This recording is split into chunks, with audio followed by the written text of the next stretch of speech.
sama saya. Jadi kesempatan sore hari ini kita punya teman pengusaha muda sukses.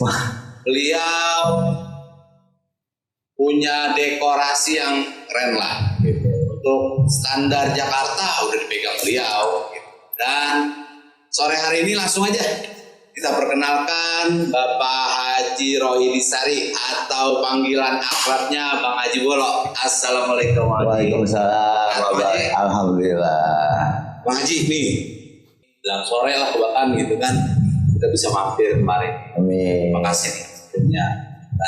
Dan kesempatan hari ini kami bisa hadir di tengah sini sama Bang Haji Bolo yang kita punya informasi yang luar biasa kan, dengan dekorasi dan yang lainnya gitu kan. Assalamualaikum warahmatullahi wabarakatuh. Saya Rohidi Sari yang bisa diakrab dengan Bang Bolo. Saya supaya dekor sebenarnya vendor subkonnya untuk membantu para dekorator yang membutuhkan kekurangan apa seperti tenda, backdrop, pohon. Terkadang stropom juga untuk buat pelaminan, foto atau yang lain. Jadi bukan dekorasinya? Bukan dekorasinya. Bukan dekorasinya, tapi subnya ya. Subnya. Jadi kalau orang nikahan, IO-nya itu butuh alat kurang, lari. Ambilnya kemari. Waktu pemasaran ataupun kerja apa yang paling jauh berapa? Saya terakhir paling jauh ke Batam. Batam tahun 2017. Itu terkait usaha ya. Ya. Nah, itu kan pengen tahu. Bisa besar seperti ini kan pasti nggak mungkin lahir langsung besar. Ya, karena kita bukan pewaris, kita ini perintis. Perintis ya, gitu ya pasti gitu kan. Sesuatu yang besar itu belum tentu lahir dari besar, pasti dari kecil. Kita pengen tahu gimana sih pertama kali abang rintis usaha. Pertama kali saya ngerintis itu satu sebenarnya faktor keadaan. Ya di masa kecil saya ya karena saya bapak, ibu sudah tidak ada, kita harus bagaimana bisa berpikir kita tidak perlu harus punya pendidikan, tapi kita bisa bertahan hidup, ya kan dengan kerja kuli atau segala macam. Tapi saya punya mindset satu, saya pernah dipesan sama guru saya, manusia tidak harus dengan pendidikan. Paling nggak dia punya keahlian. Nah akhirnya saya ikut tuh dekor. Pertama kali saya ikut dekor itu sama Pak Adi dekor. Aduh saya tukang cuci beliau. Ya sepanjang jalan kita ikutin sampai saya menjadi tukang. Sampai akhirnya kita belajar berdiri sendiri. Berdiri sendiri itu kita tahun 2005, 2006 itu saya borong tenaga. 2005. Nah itu borong tenaga. Jadi misalnya abang punya peralatan tapi nggak punya tenaga, ambil ke kami, panggil kami. Nah akhirnya berjalan, ngumpulin lagi sedikit-sedikit, kita beli konstruksi. Jadi abang punya bahannya, saya berkonstruksinya, jadi sekalian sama tenaga lah. Mulai itu tahun 2009 lah kita sudah punya barang plus konstruksinya dan tenaganya, jadi sudah tidak bekerja sama tapi rekanan. Jadi ada beberapa saya punya, dulu saya kerja sama beliau, sekarang menjadi rekanan. Jadi rekanan. Ada beberapa dekorator seperti Golden Dekor, ya terus sekarang Adis Dekor juga ambil ke kita. Jadi memang rata-rata ya dekorator di Jakarta hampir 70% kenal saya itu bukan dari media sosial. Tapi dengan saya dulu pernah kerja sama beliau, dia melihat cara kerja saya, akhirnya percayakan, udah ambil ke Bang Bolo aja, karena sudah tahu cara kerjanya, tanggung jawabnya seperti itu. Sampai sekarang. Ini kalau kita lihat nih papan putih nih dengan jadwal gitu kan, luar biasa. Nah, Bang Haji, itu terkait dengan usaha. Saya dapat informasi Bang Haji juga seorang tua dari salah satu organisasi masyarakat. Betul.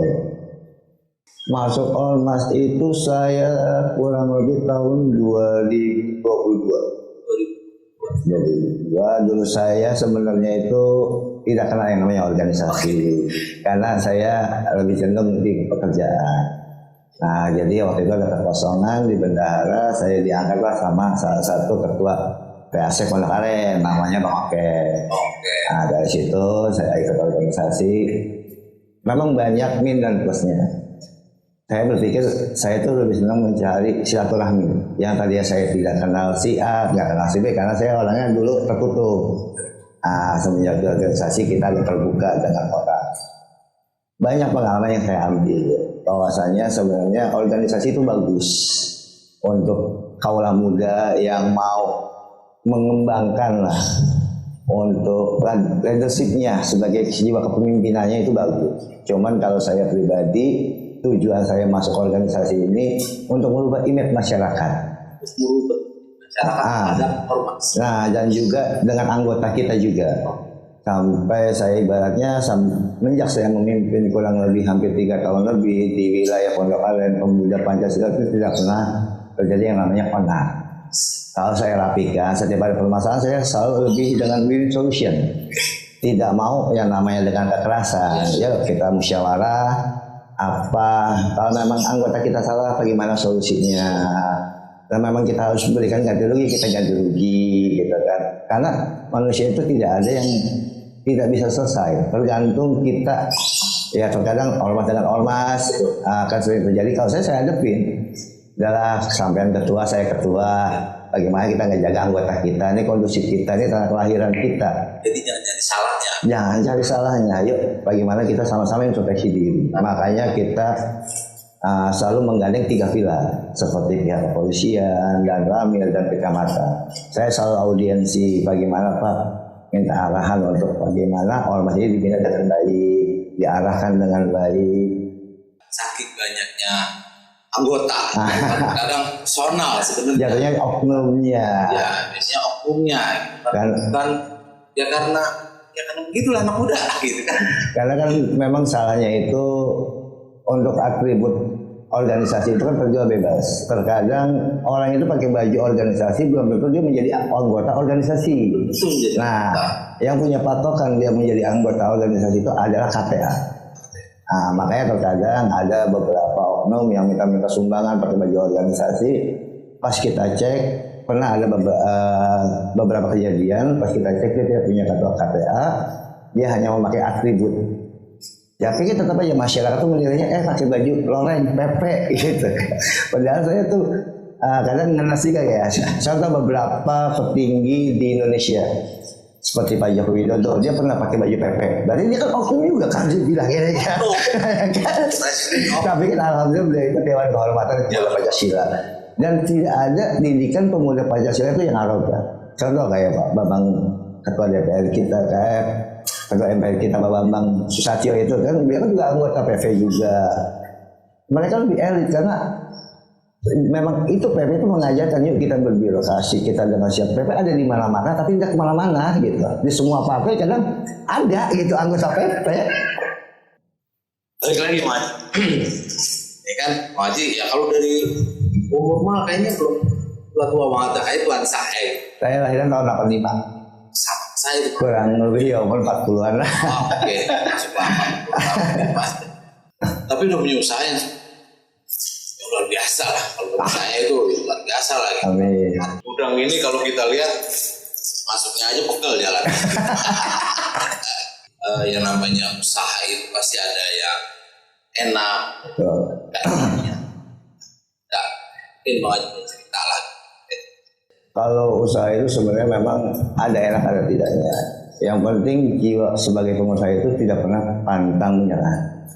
Jujur saya untuk membangun usaha ini tidak pernah berjalan mulus. Saya berapa kali terjatuh. Di tahun 2000 berapa tuh saya jatuh habis karena kita tidak bisa berputarnya uang. Akhirnya banyak kreditan yang kita nggak bisa bayarkan, akhirnya habis hilang. Kurang lebih 3 kali lah kita jatuh bangun usaha ini sampai habis-habisan. Akhir COVID itu parah. Tapi mau bagaimana? Katanya itu cuma 3 bulan. Ya kita kan berpikir gini, 3 bulan saya bisa begini kan karena anak buah saya lo ambil kurang lebih 200 orang lebih. 200 orang. Saya bilang karena saya kan orang Betawi nih. Kalau kata bahasa orang Betawi mah lawan apa Sri aja ogah gitu kan. Makanya saya bilang Sri aja ogah. Pokoknya selama saya masih bisa mampu gaji kalian boleh kemana-mana. dah sini kerja bareng-bareng, kerja nggak kerja saya bayar, saya sampai terjadi ke 3 bulan. 3 bulan udah habis nih tabungan nih untuk gaji karyawan. Ada saat COVID tuh. Terus saya punya inspirasi lagi. Saya nggak mau sistem kayak pemerintahan mengasih uang ibaratnya kayak santunan. Tapi saya berpikir lagi, dulu saya dagang pisang bang waktu COVID. Di sektor 9 itu depan saya kritis.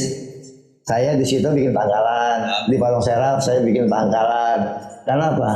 Saya memanage keuangan. Saya waktu itu punya uang kurang lebih tinggal 50-60 juta lah. Kalau saya bagi-bagikan untuk anak buah saya nih, itu kan hanya untuk beberapa orang. Saya modelin pisang barangan tuh bang loh. Pisang barangan. Jadi anak buah saya, lu mau lapak di mana cari, kita bikin pakai kayu-kayu, bambu kita beliin. Terus ini barang kalian ambil harga sekian, kalau nggak laku pulangin. Mana ada tukang gua nggak laku suruh pulangin. Cuma saya punya mindset gitu. Ya karena saya begini, bagaimana uang ini bisa bertahan sampai 1 sampai 2 bulan lah.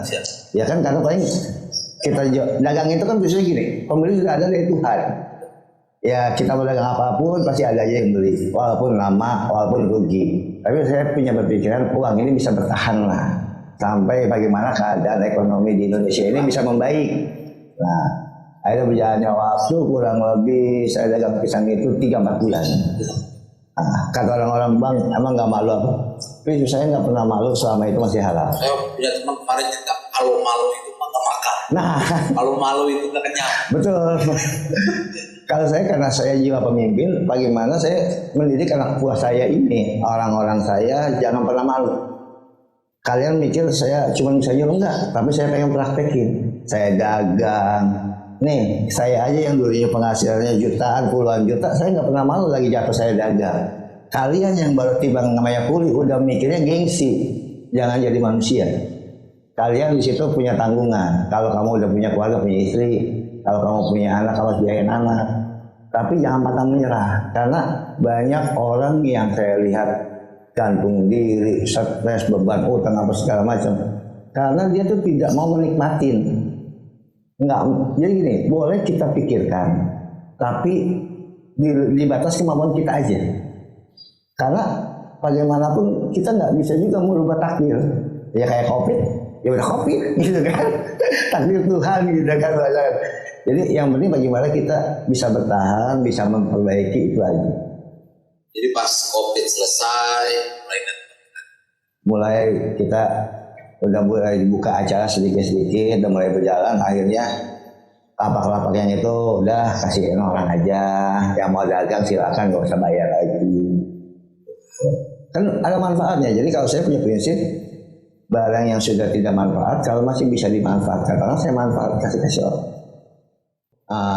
Bagaimana untuk penyemangat buah juga nih, saya bilang dulu saya kuli, nggak ada yang ngatur manajemen. Nah sekarang kalian kuli ke saya udah lama, betul memang kuli juga, tapi beda nama, pemborong. Udah suatu kebanggaan nih, kalau saya pribadi dulu dikatakan pemborongnya bangga, oh gue dipercaya orang loh, gue nggak punya pendidikan tapi gue dipercaya nih sama orang nih. Nah itu yang saya pegang dari dulu. Nah cuma saya kasih sama mereka, nih kalian biar nggak pusing. Nih berapa untuk gaji, misalnya 30%-nya. Nih berapa buat biaya harian, misalnya 8%-nya. Nih berapa buat biaya operasional, nih 5%-nya. Nih berapa buat THR. Karena apa? Untuk pekerjaan kayak kita ini sebenarnya kalau THR itu enggak hanya sekedar. Nah tapi kita berpikir lagi, kita nih nanti bulan puasa kan ada sih ada, cuma tidak seramai seperti biasanya. Tapi paling kan mereka bisa cukup nih untuk 1 bulan. Nah, itu ada uang THR itu sekitar 1-2% per setiap cairan. Jadi setiap minggu kan cairan tuh kadang berapa. Nah, itu nanti disisakan tuh, saya bilang disisakan buat THR. Jadi kalian tuh satu bisa digunakan uang itu lagi terkadang tagihan ke saya nih macet, kalian bisa tagihan pakai duit yang ada. Nah, yang kedua, untuk bagaimana kamu memikirkan orang-orang kamu nanti pas waktu mau lebaran mereka bisa untuk pulang kampung, walaupun nggak kerja dia masih bisa untuk keluarganya. Jadi sebagai pemimpin itu jangan memikirkan hanya untuk diri sendiri, tapi kita mikirkan bagaimana untuk orang lain, orang yang kita bawa ini benar-benar harus kita jaga.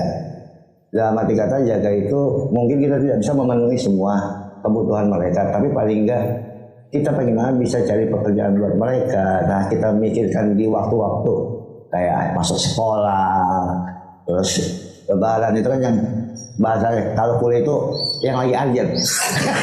Iya bener kan, butuh keuangan. Terus Bang Haji, nih saya juga baru dapat ilmu nih. Jadi sistemnya itu bukan gaji, tapi saham. Sangat sama, bagi saham lah gitu ya. Hasil bagi hasil. Sistemnya itu pembagian hasilnya itu gimana? 45. Jadi misalnya kayak abang nih order ke saya dengan total 10 juta, itu 45%-nya abang, 55%-nya kita. Tapi untuk kendaraan itu semua dari kita, kurang barang apa semua itu tanggung kita gitu. Dan kan kalau biasanya kalau dekorasi itu pasti kurang tidur. Ya. Karena biasanya siap malam. Gimana Bang Haji? Saya itu pernah dikatakan sebagai pemakai narkoba.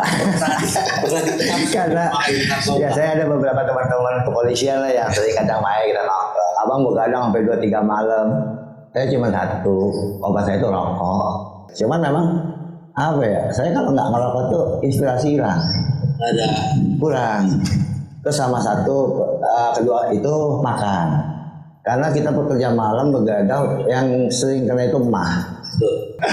Gula saya sampai 600, tapi saya nggak pernah pikirin penyakit. Tetap kita ikhtiar berobat. Nah, kesembuhan itu kan punya Tuhan. ikhtiar lah. Nah, ikhtiar yang penting. Nah, yang saya pelajarin dari hari ke hari, banyak orang minum obat secara rutin, ya waktunya dia meninggal, ya memang udah takdir Tuhan. Nah, yang saya lihat itu saya kadang bisa fresh, bisa dengan melakukan aktivitas. Beban pikiran itu agak dihilangkan. Jadi kalau memang kita ada permasalahan hari ini diselesaikan. Jangan dilarut-larut. Karena apa? Menjadi beban pikiran itu enggak enak. Akhirnya kita untuk fokus yang ke depan terhambat dengan yang sudah kita lakukan di belakang gitu kan. Nah itu kendala sebenarnya saran saya untuk penyakit orang-orang penyakit diabetes, gula itu pikirkan itu harus tenang. Bang Haji, closing statement lah gitu buat teman-teman anak muda nih. Terus yang nganggur juga bagaimana gitu kan Bang Haji, monggo lah silakan kasih closing statement buat. Sebenarnya jiwa kita nganggur itu tergantung dari dirinya. Dia punya niatan untuk merubah diri atau tidak. Dan saya mah cuma pesan kepada teman-teman atau keluarga, jangan pernah malu dengan pendidikan kita. Memang pendidikan itu sekarang ada yang sampai kuliah, ada yang SMA, dan yang tidak sekolah pun jangan pernah putus asa. Karena saya pernah dapat filosofi, kita tidak punya pendidikan, tapi paling kita punya keahlian. Keahlian itu bisa dibayar lebih dibandingkan kalian punya pendidikan. Contoh kayak anak SMA Pak Haji cleaning service, gaji paling sekitar 3 jutaan. Tapi kalau punya keahlian bisa lebih dari itu. Makanya jangan pernah takut untuk berkarya, jangan pernah takut untuk gagal. Terus yang penting kita di hati ditanamin, hati dan pikiran. Niat kita apa? Kalau dulu saya punya niat bukan usaha itu, bagaimana saya bisa merangkul keluarga saya bisa memberikan pekerjaan ke teman-teman saya, dan juga bisa bermanfaat untuk orang lain. Tidak semua orang Betawi itu cuma bisa jual banda, ngabisin banda orang luar, tidak. Tapi bagi orang Betawi itu banyak-banyak juga sih. Ada saya punya teman avokat orang Betawi. Jadi nggak semua mindset orang Betawi itu tukang kawin, tidak juga. Ngabisin banda juga tidak juga. Tapi memang semua kembali kepada diri masing-masing. Jadi untuk orang muda yang masih umur 25 tahun, masih bertahan. Pokoknya usaha itu kita bisa dilihat di umur 30 sampai 35 tahun.